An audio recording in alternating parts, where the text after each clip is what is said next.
स्वागत है आपका current affair channel Chhattisgarh today में। आज हम 24 से 27 जनवरी के महत्वपूर्ण छत्तीसगढ़ करंट अफेयर प्रश्नों को हल करेंगे। तो चलिए शुरू करते हैं। हमारा पहला प्रश्न है, देश में किसी विश्वविद्यालय द्वारा संचालित किया जाने वाला प्रथम मिलेट कैफे छत्तीसगढ़ राज्य में किस विश्वविद्यालय द्वारा खोला गया है? इसका राइट आंसर है ऑप्शन डी, इंदिरा गांधी कृषि विश्वविद्यालय रायपुर द्वारा। देश में किसी विश्वविद्यालय द्वारा संचालित किया जाने वाला प्रथम मिलेट कैफे छत्तीसगढ़ राज्य में इंदिरा गांधी कृषि विश्वविद्यालय रायपुर द्वारा खोला गया है। इस मिलेट कैफे का लोकार्पण कृषि मंत्री श्री रविंद्र चौबे ने इंदिरा गांधी कृषि विश्वविद्यालय में किया।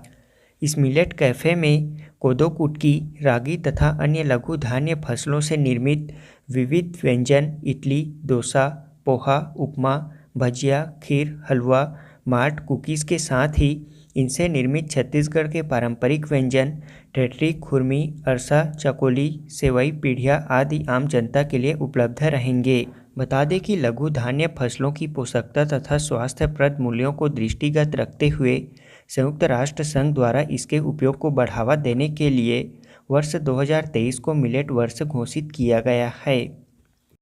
अगला प्रश्न है, मुख्यमंत्री भूपेश बघेल ने गणतंत्र दिवस के अवसर पर आगामी वित्तीय वर्ष से बस्तर संभाग, सरगुजा संभाग और प्रदेश के अनुसूचित क्षेत्रों में आदिवासी समाज के पर्वों के उत्तम आयोजन के लिए प्रत्येक ग्राम पंचायत को कितने रुपए प्रतिवर्ष प्रदान करने की घोषणा की है? इसका राइट आंसर है ऑप्शन सी, 10,000 रुपये।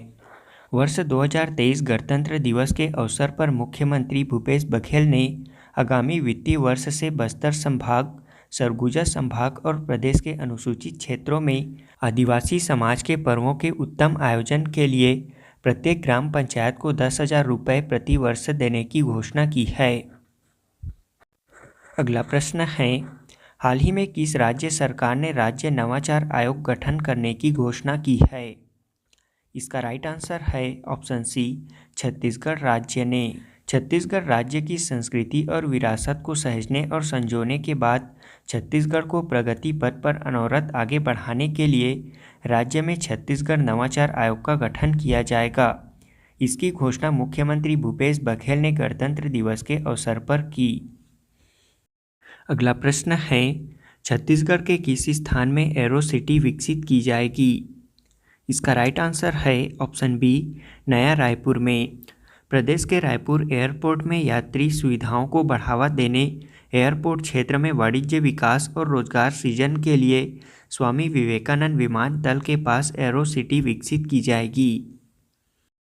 अगला प्रश्न है, मुख्यमंत्री भूपेश बघेल ने गणतंत्र दिवस के अवसर पर मुख्यमंत्री निर्माण श्रमिक आवास सहायता योजना शुरू करने की घोषणा की है। इसके तहत 3 साल पंजीकृत निर्माण श्रमिकों को स्वयं का मकान बनाने हेतु कितने रुपए अनुदान दी जाएगी? इसका राइट आंसर है ऑप्शन सी, 50,000 रुपये। मुख्यमंत्री भूपेश बघेल ने गणतंत्र दिवस के अवसर पर मुख्यमंत्री निर्माण श्रमिक आवास योजना शुरू करने की घोषणा की है। इसके तहत छत्तीसगढ़ भवन एवं अन्य सन्निर्माण कर्मकार कल्याण मंडल में लगातार 3 साल पंजीकृत निर्माण श्रमिकों को स्वयं का मकान बनाने हेतु 50,000 रुपये अनुदान दी जाएगी। अगला प्रश्न है, हाल ही में छत्तीसगढ़ से किसे राष्ट्रीय बाल शक्ति पुरस्कार 2023 से सम्मानित किया गया है? इसका राइट आंसर है ऑप्शन डी, आदित्य प्रताप सिंह को।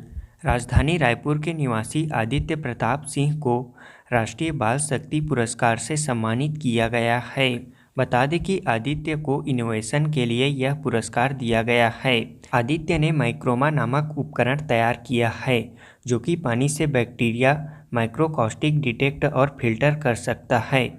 इस पुरस्कार में 1 लाख की राशि, मेडल, राष्ट्रपति के हस्ताक्षर युक्त प्रमाण पत्र और साथ में स्मृति चिन्ह दिया गया। अगला प्रश्न है, मुख्यमंत्री भूपेश बघेल द्वारा देश के पहले रूरल इंडस्ट्रियल पार्क का लोकार्पण किस स्थान पर किया गया है? इसका राइट आंसर है ऑप्शन ए, तुरेनार में।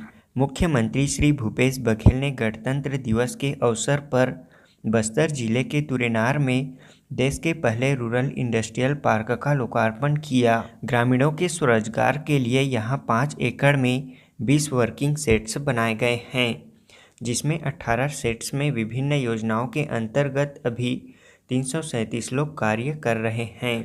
इसी तरह प्रदेश भर में इस तरह के 300 रूरल इंडस्ट्रियल पार्क बनाए जा रहे हैं। रोजगार के मौके बढ़ाने के लिए हर विकास खंड में 2-2 रीपा तैयार किए जा रहे हैं। हाल ही में प्रदेश के किसी स्थान से खुदाई के दौरान मुगल कालीन 65 चांदी के सिक्के प्राप्त हुए हैं। इसका राइट आंसर है ऑप्शन सी, बरगांव 4 भाठा। अगला प्रश्न है, वित्तीय वर्ष 2022-23 में केंद्रीय पूल में छत्तीसगढ़ राज्य देश में सबसे ज़्यादा धान देने वाला किस क्रम का राज्य बन गया है? इसका राइट आंसर है ऑप्शन बी, दूसरा। अगला प्रश्न है, छत्तीसगढ़ सरकार ने किस तिथि से प्रदेश में महिलाओं और बच्चों में कुपोषण और एनीमिया की स्थिति को दूर करने के लिए सभी जिलों में फोर्टिफाइड चावल वितरण करने का फैसला लिया है? इसका राइट आंसर है ऑप्शन ए, अप्रैल 2023 से। अगला प्रश्न है, राजधानी रायपुर के शहीद वीर नारायण सिंह क्रिकेट स्टेडियम अंतर्राष्ट्रीय मैच कराने वाला देश के किस क्रम का स्टेडियम बन गया है? इसका राइट आंसर है ऑप्शन डी, 50वां स्टेडियम। अगला प्रश्न है, देश में धान बेचने वाले किसानों की संख्या किस राज्य में सर्वाधिक है? इसका राइट आंसर है ऑप्शन बी, छत्तीसगढ़ राज्य में। अगला प्रश्न है, हाल ही में 21 जनवरी 2023 को राजधानी रायपुर के शहीद वीर नारायण सिंह अंतर्राष्ट्रीय क्रिकेट स्टेडियम में पहला अंतर्राष्ट्रीय मैच किन 2 देशों के मध्य खेला गया है?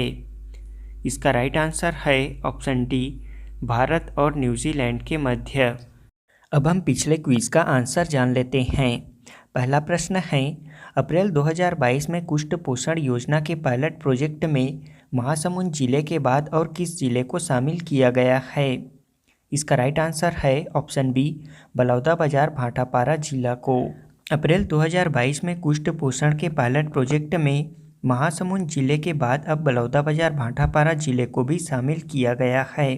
कुष्ठ पोषण योजना के तहत 1 लीटर सोयाबीन तेल, 1.5 किलो मूंगफली दाना और फूटा चना तथा 500 ग्राम स्किड दूध पाउडर मरीज को निःशुल्क प्रदान किया जा रहा है।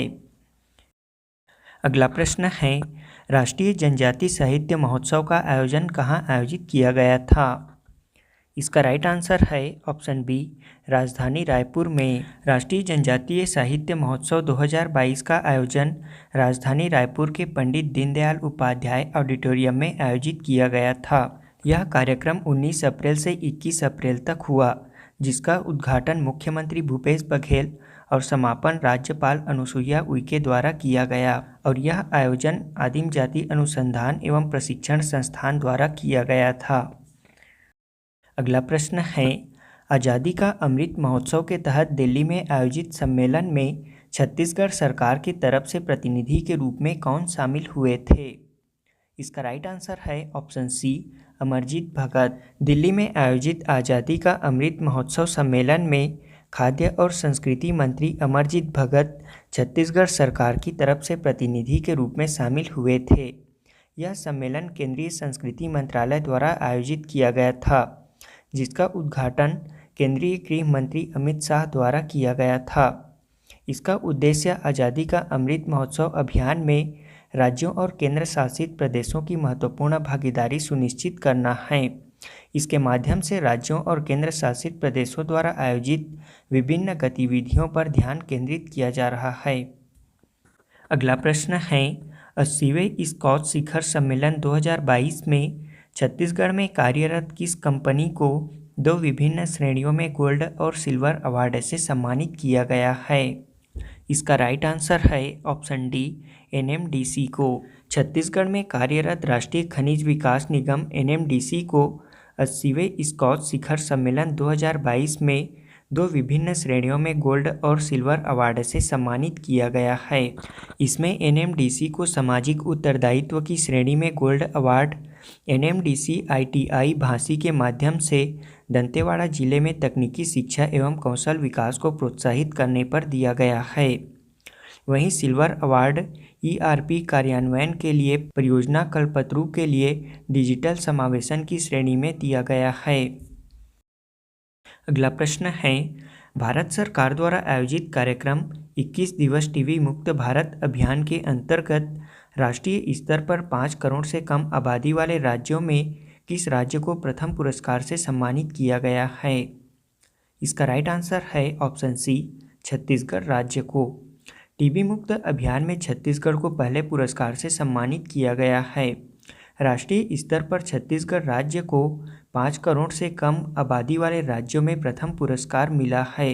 यह पुरस्कार भारत सरकार स्वास्थ्य एवं परिवार कल्याण मंत्रालय द्वारा आयोजित कार्यक्रम में 21 दिवस टीबी मुक्त भारत अभियान के अंतर्गत राज्य के सभी हेल्थ एंड वेलनेस केंद्रों में टीबी संबंधी स्वास्थ्य सेवाओं के बेहतर क्रियान्वयन के लिए दिया गया है। बता दें कि प्रदेश में छत्तीसगढ़ सरकार द्वारा भी टीबी मुक्त छत्तीसगढ़ नाम से अभियान चलाया जा रहा है। वहीं राज्य सरकार द्वारा 2023 तक प्रदेश को टीबी मुक्त करने का लक्ष्य भी रखा गया है। हमारा आज के क्विज का पहला प्रश्न है, छत्तीसगढ़ के किस नदी के तट पर देश का सबसे पुराना प्राकृतिक बंदरगाह होने के साक्ष्य मिले हैं? दूसरा प्रश्न है, छत्तीसगढ़ के किस वेट लिफ्टिंग खिलाड़ी ने वर्ल्ड लिफ्टिंग चैंपियनशिप 2022 के लिए भारतीय टीम में अपनी जगह बनाई थी? तीसरा प्रश्न है, मुख्यमंत्री भूपेश बघेल के घोषणानुसार प्रदेश के किस स्थल को राम वन गमन पथ सर्किट में शामिल करने की घोषणा की गई है? चौथा प्रश्न है, प्रोफेसर बलदेव भाई शर्मा को लाइफ टाइम अचीवमेंट अवार्ड से सम्मानित किया गया है। वे छत्तीसगढ़ के किस विश्वविद्यालय के कुलपति हैं? छत्तीसगढ़ के किस स्थान से धरती के भीतर अब तक की सबसे पुरानी सभ्यता के अवशेष टेराकोटा की रिंग से बना हुआ एक कुआं मिला है?